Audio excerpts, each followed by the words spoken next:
வணக்கம். இன்னைக்கு நம்ம சுயம்பு ஸ்ரீ பொய்யாமொழி விநாயகர் கோவில் தீவனூர்ல இருக்கு. இந்த கோவிலை பத்தி இன்னைக்கு நம்ம தெரிஞ்சுக்கலாம். திண்டிவனம் சரௌண்டிங்க நேட்டிவா எங்களுடைய முன்னோர்கள் வந்து திண்டிவனம் சரௌண்டிங்ல தான் வந்து வாழ்ந்தார்கள். ஸோ எங்களோட குலதெய்வம் கோவிலும் திண்டிவனம் சரௌண்டிங்ல தான் வந்து இருக்கு. என்னோட ஹஸ்பண்ட்க்கு அகூர் எல்லையம்மன், எங்க அம்மா வீட்டுக்கு மேல்மலையனூர் அங்காள பரமேஸ்வரி. இந்த திண்டிவனத்தை சரௌண்டிங்ல பிறந்து வளர்ந்தவங்க அவங்களோட குலதெய்வம் கோவிலுக்கு போகிற இடத்துக்கு முன்னால முதல்ல அவங்க போற கோவில் பார்த்தீங்கன்னா முழுமுதற் கடவுளான சுயம்பு ஸ்ரீ பொய்யாமொழி விநாயகர் கோவிலுக்கு தான் போவாங்க.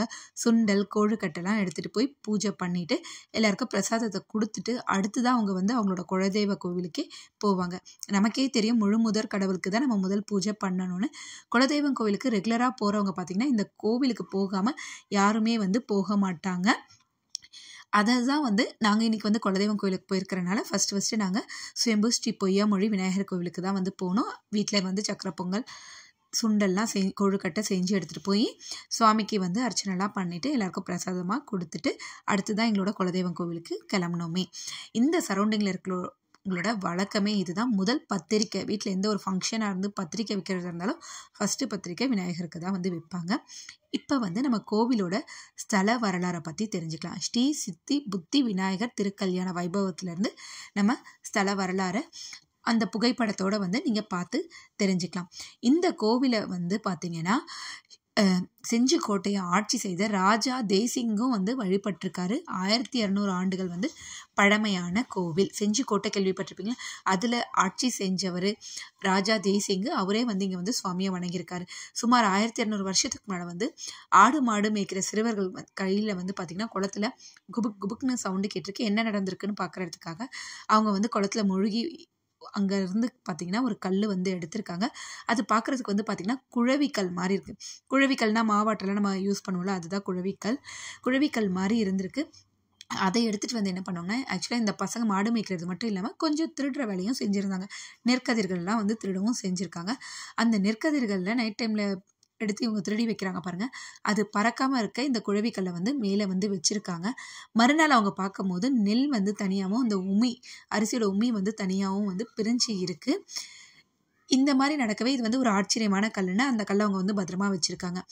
ஒரு நாள் வந்து கிராமத்தில் இருக்க ராஜாலாம் வந்து வெளியே நடக்கும் போது நமக்கே நெற்கதிர்கள் வந்து காணாமல் போகுது. ஆனால் இந்த பாட்டி மட்டும் சாணம் வந்து அடிச்சுக்கிட்டு இருந்தாங்க. சாணத்தில் வந்து அந்த உம்மி இருக்குங்களா, அந்த உம்மியும் கலந்து தான் அடிச்சுட்டு இருந்தாங்க.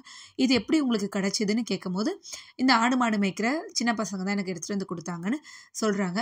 உடனே ஊரில் இருக்க பெரியவங்களாம் போய் அந்த பசங்க கிட்ட கேட்கும் போது இந்த கல் தான் வந்து எங்களுக்கு இந்த மாதிரி பிரித்து கொடுத்ததே, இது ஒரு அதிசய கல்லுன்னு சொல்கிறாங்க. அன்னைக்கு பார்த்தீங்கன்னா நைட்டே ராஜாவோட கனவுல தோன்றி வந்து விநாயகர் அந்த குளத்துல கிடச்சது கல்லாக நினைக்காம அவங்க வந்து சுவாமியாக கோவிலை நீங்கள் வைங்க, நான் தான் வந்து அந்த குளத்தை தோண்டியிருக்கேன், எனக்கு பூஜை பண்ணுங்கன்னு சொல்லியிருக்காங்க. அது அப்படி தோணினவர் தான் சுயம்பு ஸ்ரீ பொய்யாமொழி விநாயகர். இந்த விநாயகருக்கு பூஜை பண்ணும் போது அங்கே வந்து மிளகு மூட்டையில் வந்து வியாபாரி போயிருக்காரு. அந்த வியாபாரிக்கிட்ட வந்து கொஞ்சமாக மிளகு கொடுங்க, சுவாமிக்கு வந்து பிரசாதம் பண்ணுன்னு கேட்டிருக்காங்க. ஆனால் வந்து பார்த்திங்கன்னா அவர் இதில் வந்து உளுந்துதான் இருக்குன்னு பொய் சொல்லிட்டு இருக்காரு. அதுக்கப்புறம் அவர் போனதுமே பார்த்தா போகிற இடத்துல ஓப்பன் பண்ணி பார்க்கும்போது உண்மையாகவே அது உளுந்தாவே மாறிடுச்சு. அதுக்கப்புறம் ஐயோ இந்த சுவாமிக்கிட்ட நம்ம பொய் சொன்னனால தான் இந்த மாதிரி ஆயிடுச்சுன்னு அவர் திரும்பி வந்து என்னை மன்னிச்சிருங்க, நான் பொய் சொல்லிட்டேன் சொன்னதுமே அந்த கோவிலை வந்து அந்த பூஜை பண்ணுறவர் என்ன பண்ணாருன்னா இந்த சுவாமியோட தீர்த்தத்தை தெளிங்க, கண்டிப்பாக வந்து உங்களோட பொருள் உங்களுக்கு கிடச்சிடும்னவே அந்த தீர்த்தத்தை தெளிச்சதுமே அவங்களுக்கு வந்து மிளகு கிடச்சதுமே அவர் வந்து சுவாமியோட சக்தியை புரிஞ்சுட்டு சுவாமிக்கு பிரசாதத்துக்கு மிளகு கொடுத்துட்டு அவர் போகிறாரு. அதே போல் ஒருத்தவர் வந்து பார்த்திங்கன்னா கோவிலுக்கு வந்து தேங்காய் உடைக்கிறதுக்காக அங்கே இருக்க கடையில் வந்து கேட்குறாரு.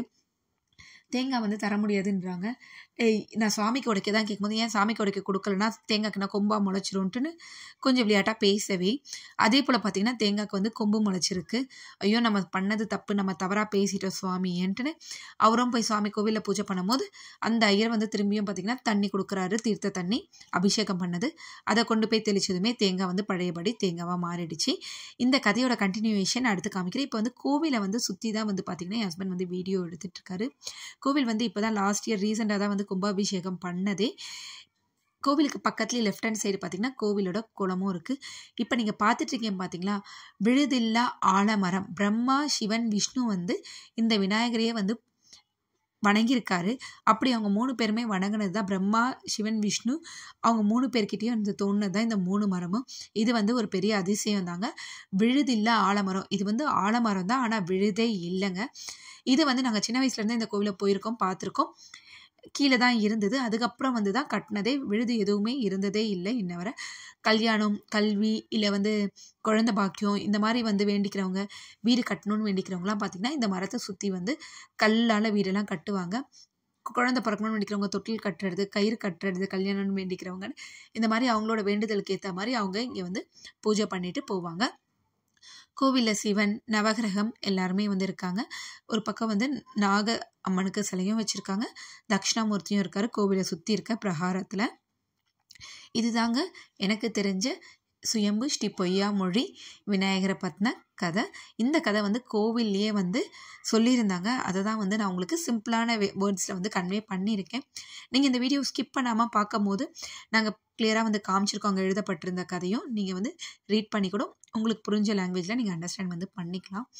நீங்களும் வந்து இந்த திண்டிவனம் சரௌண்டிங்கில் இருந்தீங்களா, இந்த கோவிலுக்கு இதுக்கு மேலே போயிருக்கீங்களான்னு மறக்காமல் வந்து கமெண்ட் பண்ணுங்கள்.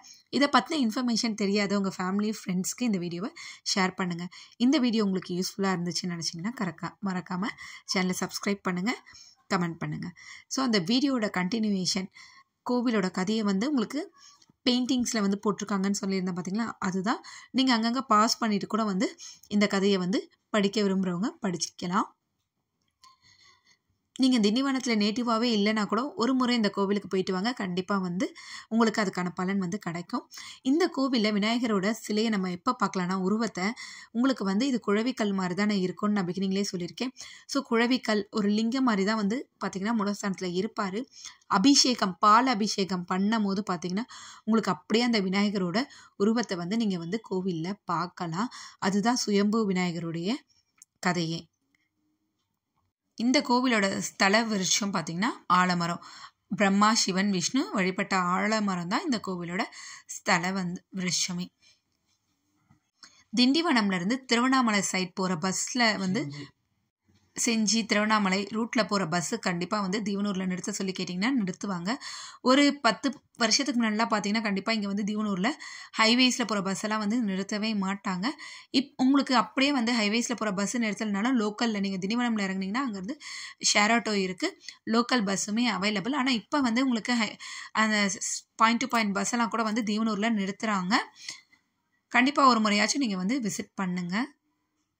விநாயகரை தரிசனம் பண்ணிவிட்டு நாங்கள் வந்து எங்களோட குலதெய்வம் கோயிலான அகுரு எல்லையம்மன் கோவிலுக்கு போயிட்டோம். அந்த கோவில் வந்து இங்கேருந்து ஒரு 2.5 to 3 கிலோமீட்டர் டிஸ்டன்ஸில் இருக்குது. இது வந்து கிராமம் தான். எனவே வந்து உங்களுக்கு ரொம்ப ரஷ் இருக்காது. இந்த மாதிரி குலதெய்வம் கோவிலுக்கு போகிறவங்க சண்டேஸில் இந்த ஆடி மாதத்துல தான் ரஷ் அதிகமாக இருக்கும். ஸோ கண்டிப்பாக ஒரு முறை விசிட் பண்ணுங்கள்.